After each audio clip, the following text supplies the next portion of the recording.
Hello guys. आज आप लोग के साथ मैं फिर जुड़ रहा हूँ और जो कि नए टॉपिक के साथ अच्छे टॉपिक के साथ मैं जुड़ रहा हूँ, जो कि इसके पहले मैं पढ़ा रहा था साधारण ब्याज के बारे में, सिंपल इंटरेस्ट के बारे में। उसी रिलेटेड मैं पिछले जो मेरी वीडियो आई थी उसमें कुछ क्वेश्चन को सोल्व करके मैं बताया था। आज मैं फिर कुछ ऐसे क्वेश्चन हैं जिसको मैं सोल्व करके मैं बताऊंगा। तो हाँ, आप लोग जल्द जल्द से मेरे चैनल पे जुड़ जाइए और ज़्यादा से ज़्यादा लोगों तक शेयर कर दीजिए, जिससे कि और भी लोग जुड़ जाएं और बेनिफिट उठा सके। जैसा कि जानते हैं कि मेरा जो ये चैनल है वो साइंस एंड मैथमेटिकल के नाम से जाना जाता है और बहुत ही इसी चीज़ को मैं सोच के मैं बताने का काम किया हूँ। अभी मैं एप्टीट्यूड क्वेश्चन मैं लेके आ रहा हूँ मैथमेटिक्स का, और जितने भी अभी, क्योंकि अभी एग्ज़ाम चल रही है ग्रुप डी का, और भी बहुत सारे ऐसे एग्ज़ाम हैं जो चल रहा है। तो उसको मैं देखते हुए आप लोग को मैं बता रहा हूँ और आप लोग को सिखा रहा हूँ। तो प्लीज़ आप लोग जल्द जल्द से मेरे चैनल पे जुड़िए और ज़्यादा से लोगों को शेयर कीजिए। और आज जो मेरा ये टॉपिक है साधारण ब्याज का ही है, जो कि कुछ क्वेश्चन बच गए थे। बहुत सारे ऐसे-ऐसे क्वेश्चन थे, मैं एक-एक दो बस उस रिलेटेड जो रहेगा उसका मैं 2-3 क्वेश्चन मैं लेके आप लोग को मैं बस उस चीज़ को बता रहा हूँ कि उससे रिलेटेड अगर कोई भी अगर ऐसी क्वेश्चन रहेगा तो आप उस चीज़ को प्रोसेस को आप जाने रहेंगे तो आप उसे ईज़िली वे में हल कर सकेंगे। तो मैं उस ऐसे-ऐसे क्वेश्चन को मैं ढूँढ-ढूँढ के मैं 2 क्वेश्चन, 3 क्वेश्चन, 4 क्वेश्चन ऐसे करके मैं आप लोग को बता रहा हूँ कि कहीं न कहीं आपको इस चीज़ से आप उसे जान जाएँ और अच्छे तरीके से उसको सोल्व कर पाएँ और जल्दी से करें। और जैसा कि अभी एग्ज़ाम जो चल रहा है ग्रुप डी का, उसमें ज़्यादातर सिंपल इंटरेस्ट और एक-एक नियम ये सब के बारे में क्वेश्चन पूछा जा रहा है। तो प्लीज़ आप लोग ज़रूर मेरे वीडियो को देखिएगा और अगर अच्छा लगे तो लाइक, शेयर और सब्सक्राइब ज़रूर कीजिएगा। चलिए, तो मैं ज़्यादा समय नहीं लूँगा और सीधा मैं चलूँगा, क्वेश्चन को सोल्व करूँगा और बताऊँगा कि क्या है, कैसे है, इसको सोल्व करेंगे। चलिए, तो मेरा जो ये क्वेश्चन है इस बार सिंपल इंटरेस्ट का, वो आप लोग को यहाँ पे बोर्ड पे दिख रहा होगा कि किस तरह से। तो प्लीज़ सबसे पहले आप लोग क्वेश्चन को बारीकी से पढ़िएगा, समझिएगा कि क्वेश्चन में क्या कर रही है, क्या चीज़ निकालने के लिए कर रहा है।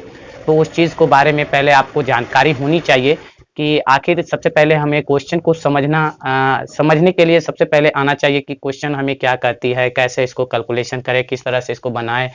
तो सबसे पहले मैं यही कहूँगा कि क्वेश्चन को आप 1 बार, 2 बार, 3 बार पढ़िए। उसके बाद हाँ, बात आती है कि अगर आप कंपटीशन एग्ज़ाम दे रहे हैं तो आपको वहाँ पे समय कम मिलती है, तो उस समय थोड़ा-सा फ़ास्टली आपको क्वेश्चन को पढ़ना पड़ेगा, समझना पड़ेगा। तो ये कैसे होगा, ये कैसे हम सीख सकेंगे, तो आपको ये कैसे हम टाइम को मेंटेन करेंगे, तो इस पे भी मैं चर्चा करूँगा और आप लोग को मैं बताऊँगा, क्योंकि मैं भी कुछ ऐसे जगह दे रहा हूँ एग्ज़ाम, तो हमें भी अनुभव हुआ है कि कैसे टाइम को मैनेज किया जाता है, कैसे बनाया जाता है। तो उस चीज़ को उस पे मैं भी एक वीडियो लाऊँगा और आप लोग को बताऊँगा।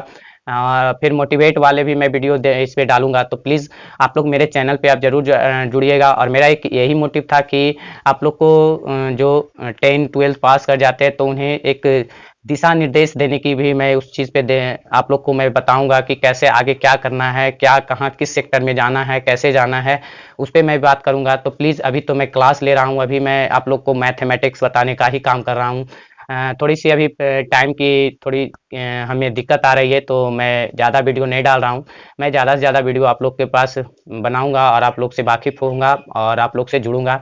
तो अभी मैं आज आप लोग को कुछ क्वेश्चन को हल करके मैं बता दूं। इसके पहले उसके बाद मैं मेरा एक जरूर मेरा मोटिवेट वाला वीडियो रहेगा। तो प्लीज़ आप लोग जरूर जुड़िएगा और ज़्यादा से ज़्यादा लोगों को जोड़ने का भी काम कीजिएगा। तो गाइज, मैं यहाँ पे बात कर रहा था कि यहाँ पे किस तरह की क्वेश्चन रहेगी, कैसे उसको, तो आप यहाँ पे देख रहे हैं कि इसको कैसे हम सोल्व करेंगे। तो आप देखिए, सबसे पहले इस क्वेश्चन को पढ़ेंगे बारीकी से कि क्या कह रहा है, इसमें क्या क्या कैलकुलेशन करनी है। तो यहाँ पे लिखा हुआ है कि किसी धन 2 वर्ष 4 माह का 6% वार्षिक दर से मिश्र धन 4047 रुपया हो जाता है।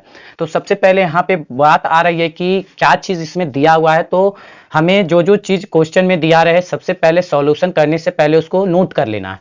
तो सबसे पहले जो जो चीज दिया हुआ है हम इसे यहाँ पे लिख रहे हैं कि क्या क्या चीज। तो यहाँ पे हमें समय दिया हुआ है, तो समय बराबर दिया हुआ है 2 वर्ष 4 महीना, 2 वर्ष 4 माह। तो माह को भी मैं वर्ष में यहाँ पे बदल दूंगा। तो देखिएगा, 2 वर्ष हो गया और 4 माह को 4/12 से भागा देंगे तो ये वर्ष में बदल जाएगा।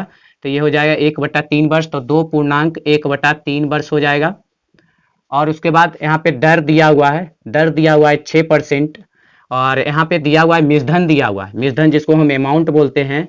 तो मिश्रधन दिया हुआ है, मिश्रधन दिया हुआ है 4047 रुपया दिया हुआ है।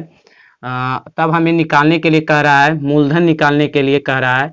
तो मूलधन बराबर क्या होगा, मूलधन बराबर क्या होगा, वाट। तो यहाँ पे बात आती है कि कोई धन 2 वर्ष 4 महीना में 6 वर्ष वार्षिक ब्याज की दर से मूलधन क्या हो जाएगा। तो हमें मूलधन निकालने की बात कर रहा है और इसमें हमें ब्याज भी नहीं पता है, तो यहाँ पे हम कैसे कैलकुलेशन करेंगे। तो सबसे पहले यहाँ पे मैं मान के चल रहा हूँ कि माना कि मूलधन x रुपया है और समय दिया हुआ है, दर दिया हुआ है और मूलधन, तब हम यहाँ पे ब्याज निकालेंगे। तो समय बराबर दिया हुआ है 2/3 वर्ष और दर दिया हुआ है 6%। और तब हमें ब्याज, सबसे पहले हम यहाँ पे ब्याज निकालेंगे।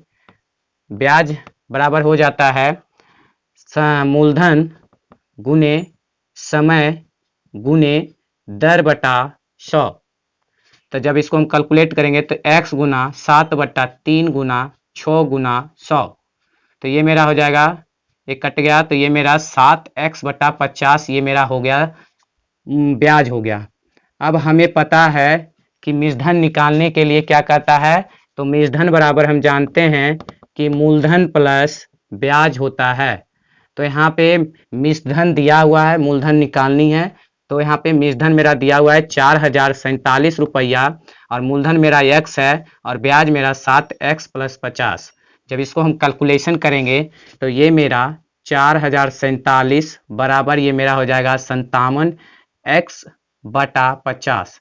जब इसको क्रॉस मल्टीप्लिकेशन करेंगे तो 57x बराबर हो जाएगा 4047 × 50 और x बराबर हो जाएगा 4047 × 50 बटा 57। जब इसको कैलकुलेशन काटेंगे देखेंगे किस तरह से कितना ये कटेगा कितना बार में। तो यहाँ पे देखिए कि कितना बार में 19 से कट 4 4 8 7 15 3 से देखिए कट रहा है। तो ये मेरा हो गया 19 19 × 57 और ये हो गया 1 और ये हो गया 3 × 9 और 3 × 12 3 × 27।